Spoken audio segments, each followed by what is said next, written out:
네. 하지만 그렇다고 해서 틱이 더 올라오지는 않습니다. 그래서 지금 열심히 이제 공부를 하고 아직은 틱 증상이 조금 남아 있습니다만은 조만간에 치료가 끝나면 충분히 정상적인 좋은 그 학교 생활을 할 수 있을 거라고 생각합니다. 쉽지 않겠다, 그죠? 그런 일이 쉽지 않네, 진짜. 조금 네. 어려운 케이스라고. 네. 뭐 이렇게 증상도 다양하고 증상으로 인한 결과도 다양한데요. 아까 말씀하신 또레 장애 이거는 틱 장애랑은 좀 다른 건가요?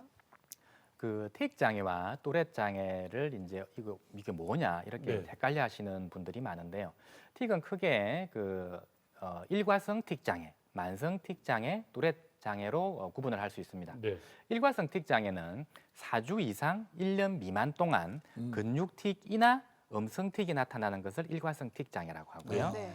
만성 틱 장애는 1년 이상 근육 틱 혹은 음성 틱이 나타나는 경우를 만성 틱 장애라고 합니다. 또렛 장애는 네. 1년 이상 근육 틱과 음성 틱이 같이 나타나는 것을 말합니다. 근데 그 일설에는 또렛 장애는 뭐 안 낫는 거다. 뭐 또렛 장애가 훨씬 더 심한 것이다. 네. 이렇게 말씀을 하시고 일과성 틱 장애는 금방 잘 낫는 거다. 이렇게 또 하시는 분들이 있는데 그거는 학문적 분류상 그렇게 나누어졌을 뿐이지 네. 실제로는 전혀 그렇지가 않습니다. 왜 그러냐 하면 처음에는 이 아이가 틱을 한 지 2개월이 되었습니다. 근데 이 아이는 지금 일과성 틱 장애예요. 근데 이 아이가 혹시 제대로 잘 치료되지 않고 시간이 1년이 넘어가면 만성 틱 장애로 바뀌는 거예요. 네. 그러니까 그건 분류상 크게 의미가 없고 네. 또렛 장애는 근육틱과 음성틱이 동시에 나타난 지 1년이라고 했는데 이 중에서는 근육틱은 조금 많이 하지만 음성틱은 살짝 하는 경우도 있어요. 네. 네. 그런 경우와 만성 근육틱 장애인데 음성틱은 없죠. 근데 근육틱이 아주 심하다면 또렛 장애보다는 만성틱 장애가 더 안 좋을 수도 있는 것입니다. 그래서 이 부모님들은 이 분류 자체에 크게 뭐 의의를 두거나 걱정을 하실 필요는 없겠습니다. 그게 참 그 부모로 봐서는 정확히 알고 싶거든요. 그렇죠. 맞아요. 인터넷에 네. 나와 있으니까 네. 분류를 해주면은 집에 가서 아빠한테 이야기하기도 좋고 선생님한테 이야기하기 좋은데 그렇죠. 근데 그게 뭐 1, 2, 3등급 생각하는데 그게 아니라 이 말씀이군요. 그렇군요. 네. 네, 사실 뭐 약물 치료도 있고 치료적인 면도 많지만 틱하면 그동안 사실 양방에서 주로 다루던 뭐 그런 의학이다라고 했었는데 이 한방에서는 그만큼 많이 다루지 않던 분야인데 특별히 이쪽에 관심이 두게 되신 계기가 있나요? 뭐 틱 장애에 대해서는 제가 이전부터 쭉 진료를 하고 있었고 또 학교에서도 다 배웠기 때문에 틱이 어떤 것인가는 뭐 잘 알고 있었습니다만 틱에 대해서 조금 더 관심을 가지게 된 계기는 아이러니하게도 저희 딸 때문이었습니다. 네. 저희 딸이 초등학교 1학년 때 틱을 하게 되었습니다. 그땐 애가 이제 어려서 제가 네. 이렇게 같이 데리고 네. 방에 데리고 자는데 저는 뭐 병원 일이 바빠서 항상 낮엔 애를 볼 일이 거의 없으니까 밤에 이제 같이 누워서 자는데 어느 날 이런 소리를 내는 것이었습니다. 네. 그래서 이게 이상하다 왜 그렇지라고 생각하고 그때부터 아이에게 대해서 조금 더 관심을 가지고 그걸 유심히 보게 되었습니다. 그러니까 매일 밤에 잘 때마다 계속 소리를 내는 것이었습니다. 어느 날 휴일에 보니까 낮에도 애가 책을 보거나 식사를 할 땐 소리가 조금 더 커지는 것이었고 시간이 가면 갈수록 한 소리가 아니라 익 하거나 혹은 뭐 칫한 이상한 좀 다른 듯한 소리로 계속 바뀌는 것이었습니다. 아빠랑 있는 게 네. 불편해서 그런 건 아니겠죠? 네, 제가 농담입니다. 멀리 있을 때도 그랬습니다. 네. 그래서 이거는 뭐 저로서는 사실 믿고 싶지 않았지만 네. 틱일 수밖에 없었죠. 뭐 제가 알고 있었던 질환이니까. 네네. 저는 뭐 진료 환자로서는 당연히 진료를 많이 했었지만 우리 아이가 설마 이런 틱을 할 거라고는 상상을 못 했었기 때문에 네. 상당히 좀 당혹스럽기도 하고 뭐 중이 제 머리 못 깎는다고 사실 저희도 그렇지 않습니까? 우리 사실 병 환자들한테는 많은 치료를 해주지만 우리가 아픈 경우도 사실은 많은데 네. 우리 아이가 막상 틱이 나타나니까 상당히 많이 좀 당혹스러웠고 한동안은 저도 좀 마음고생을 많이 했었습니다. 네. 물론 제가 치료를 해서 또 시간이 지나고 다 완치가 되어서 네. 지금은 건강하게 잘 자라고 있습니다만 네. 그때 좀 여러 가지로 저도 좀 많이 힘들었고 네. 그 일을 계기로 그 틱을 앓는 그 아이를 둔 부모의 심정에 대해서 조금 더 생각을 해보게 되었습니다. 네. 그렇군요. 훌륭하십니다. 네네네. 자, 근데 사실 틱이라는 게 아이들이 갖고 있는 일종의 어떤 뭐라 그럴까 그들의 고민, 이 스트레스 같은 것들이 그런 식으로 틱이 됐든 뭐가 됐든 이런 식으로 이렇게 표현되는 것이 아닌가 하는 생각이 들기도 하는데요. 가령 제가 좀 예를 들자면 간지럼을 많이 타는 사람이고 간지럼을 잘 안 타는 사람이 있습니다. 네. 간지럼을 상당히 많이 타는 사람 옆에 가까이만 이렇게 가도 간지를 많이 타지 않습니까? 아, 그리고 네. 간지럼을 안 타는 사람은 아무리 겨드랑이에다가 손을 대도 안 간지러워하죠. 네. 즉 다시 말하면 틱이 잘 발생하는 성향의 아이들이 있습니다. 이런 친구는 우리가 보통 사람들이 가지는 어떤 그런 정상적인 생활을 하더라도 이 아이는 틱이 잘 발생을 할 수가 네. 있고 네. 혹은 아무리 조심을 하더라도 네. 틱은 생길 수밖에 없는 아이들이 있다는 거죠. 음. 보통 그 틱이 잘 나타났을 때 부모님이 이제 한이 났을 때 저희한테 말씀하시는 게 우리 아이가 작년에 담임 선생님하고 좀 코드가 많이 안 맞았습니다. 그래서 우리 아이가 스트레스를 받더니 틱이 생겼습니다. 이런 말씀을 주로 좀 많이 하십니다. 네. 그런데 보통 그 교사 선생님과 코드가 잘 맞는 경우는 잘 없지 없죠. 않습니까? 그죠? 네, 네, 잘 네. 없습니다. 그럼요. 그러면 그 아이는 틱이 잘 발생하기 쉬운 성향을 가지고 태어난 친구예요. 그럼 이 친구는 아주 헌신적인 나와 아주 코드가 잘 맞는 선생님을 만나면 조금 나을 수는 있겠으나 실제로는 일반적인 스트레스로 인해서도 틱이 생길 수밖에 없는 것이죠. 반대로 간지럼을 전혀 안 타는 사람, 즉 틱의 성향이 거의 없게 태어난 친구는 학원을 15개를 다녀도 선생님한테 혼이 아무리 나도 이 아이는 틱이 나타나지 않습니다. 그렇다면 과연 이 아이의 스트레스를 조정해서 이 아이를 편하게 해줘서 이 아이 틱을 고치려고 하는 노력은 사실은 많이 좀 무의미하다라고 할 수 있죠. 학원은 잠시 안 갈 수 있지만 계속 안 갈 수는 없겠죠. 물론 네. 계속 안 갈 수도 있습니다. 그리고 아이가 원하는 것을 계속 사줄 수는 없습니다. 한동안 살 수 있겠지만. 네. 근데 아이가 학교에 가기 싫다고 하면 어떻게 해야 됩니까? 학교에 안 보낼 수는 없지 않습니까? 그렇죠. 네. 네. 그 아이의 스트레스를 줄여가지고 틱을 치료하려고 하는 노력은 어느 정도까지는 가능하지만 근본적인 치료는 불가능하다. 가능하다. 네, 그러면 이렇게 또 반문하시는 분이 있을 수 있겠죠. 그럼 간지럼을 많이 타게 태어난 사람인데 어떻게 그러면 틱을 치료를 한단 말이냐. 간지럼을 많이 타게 태어난 아이라 하더라도 간지럼을 안 타는 아이로 바꿀 수 있습니다. 어느 정도는. 네. 그러한 과정을 통해서 틱을 치료할 수 있다는 것입니다. 네. 그러면 네. 그게 유전적인 것과도 관련이 있는 건가요? 그 유전이라고 하면 이게 의학적으로 설명을 드리는 방법도 있고 일상적으로 통용하는 방법으로 말씀을 드릴 수가 있는데 아주 가장 뭐 유전적인 질환이라고 하면 우리 혈우병 같은 거죠. 그거는 무조건 유전에 의해서만 나타나는 질환이니까. 네. 그리고 일반적인 질환으로 따지자면 고혈압이나 당뇨 같은 경우는 유전성이 상당히 강한 질환이라고 할 수 있죠. 네, 네. 저희 집안 같은 경우는 저희 할머님이 당뇨로 돌아가셨고 저희 아버님도 당뇨, 저희 삼촌 두 분도 다 당뇨. 네. 저도 사실은 약간 좀 저혈당 증상이 있어서 당뇨가 오지 않을까라는 두려움 속에 쉬는 날마다 계속 운동을 열심히 하고 있습니다.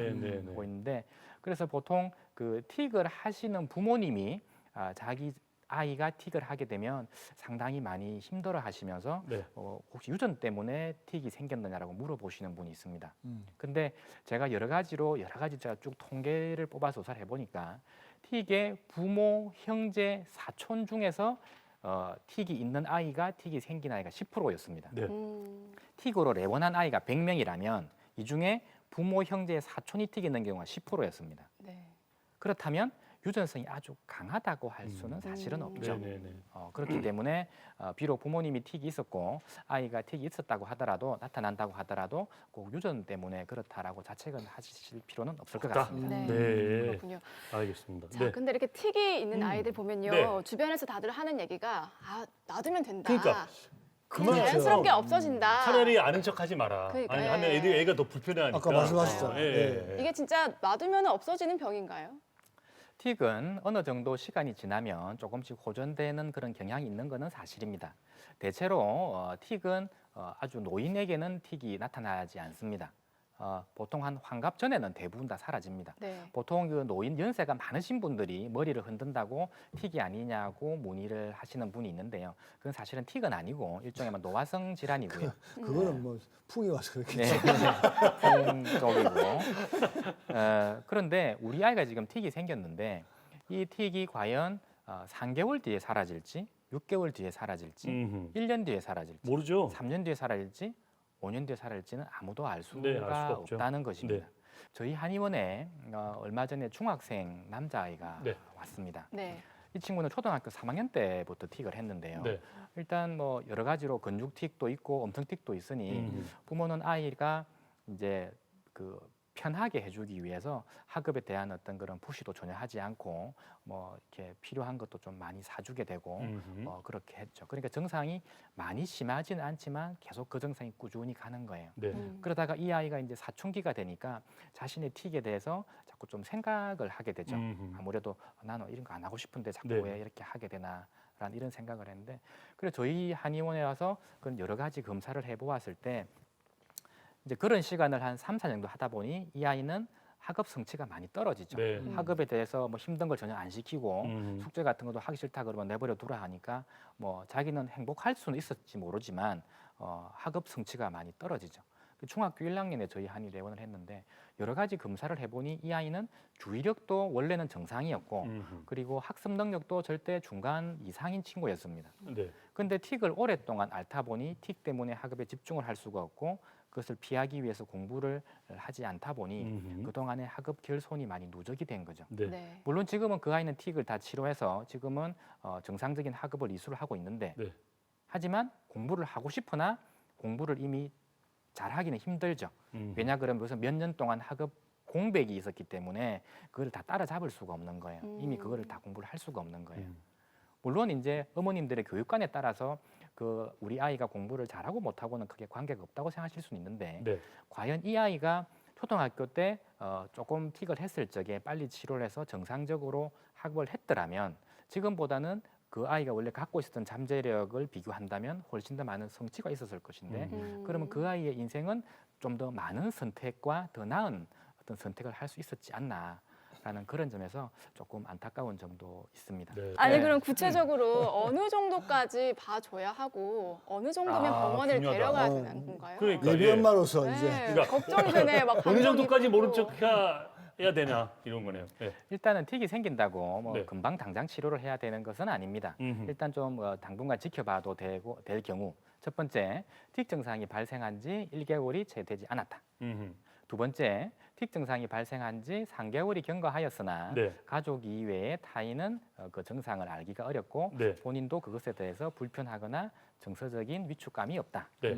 세 번째, 그 증상이 비록 강하고 타인의 시선을 끌 정도이긴 하나 본인이 전혀 불편해하지 않고 정서적 위축도 전혀 없다. 네. 사실 요 세 번째 경우는 그 소아에게는 잘 없는 경우고요. 이게 좀 성인들 같은 경우는 가끔씩 있는 현상입니다. 네. 네. 보통 성인 틱은 틱을 약 한 10년에서 20년 가까이 앓은 경우고 틱을 하는 그 자체가 많이 익숙해져 있는 분들이기 때문에 네. 우리가 볼 때는 저거 많이 힘들 것 같은데라고 생각하지만 본인은 의외로 또 불편하지 않고 꿋꿋하게 잘 지내는 분들이 있습니다. 네. 네. 그런 경우는 굳이 치료를 권하지 않습니다. 그리고 꼭 치료를 했으면 하는 경우 네.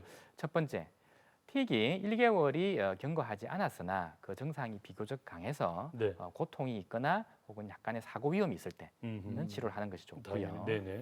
두 번째, 틱 증상이 발생한 지 3개월이 지났고 그 증상이 점점 더 강해지며 네. 주변의 타인들도 인식할 수 있고 본인도 그것으로 인해서 불편감을 느끼는 경우 네. 이것은 좀 도와주면 좋을 것 치료받아야지. 같고요. 네. 세 번째, 그 증상이 비교적 좀 경미하고 약하다 하더라도 증상이 1년이 넘어가게 되면 이런 경우도 치료를 하는 것이 좋습니다. 왜냐하면 이런 경우는 1년이 넘어가면 저절로 사라질 가능성이 좀 많이 떨어지고요. 성인 틱으로 갈 수도 있기 때문에 미리 치료를 하는 것이 좋다. 이렇게 말씀을 드리겠습니다. 네. 꼭 내 잘못 때문에 네. 맞아. 내가 애를 네. 잘못 키워가지고 이런 건 아닐까. 네, 맞아요. 그런 걱정을 많이 부모님 고민도 많지 않았습니까?